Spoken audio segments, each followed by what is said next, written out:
yes indeed, we're not only plumbing the depths of the App Store, but of gaming history itself, by tackling the classic that is The Seventh Guest by Trilobite Games. Its release for iOS devices is a mixed blessing, and players can expect some enhancements in the form of smoother, speedier transitions and refinements to the game's controls, but there's no denying that The Seventh Guest has aged badly, and what was a relatively awkward pairing of horror and puzzle elements in the 90s now feels slightly embarrassing to play.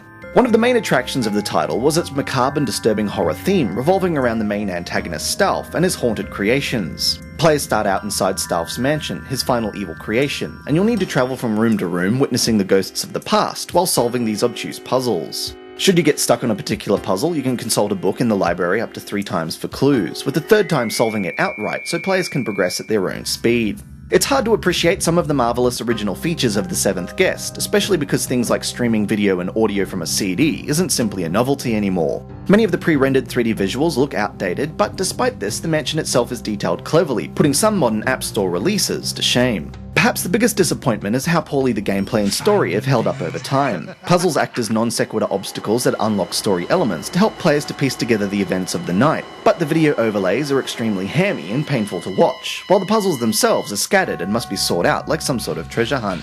Replaying The Seventh Guest isn't without some redeeming value, as it acts as a sort of fun time machine to a simpler age, where ideas were often outlandish despite the physical limitations imposed by the technology of the time. Without this sort of nostalgia to back up your time playing The Seventh Guest, it's a hard game to recommend, but if you enjoyed the game back in the day and you don't mind the occasional brain tickler, it's a decent game to pick up for such a low cost. This has been Andrew with AppSpy.com. We review, you decide.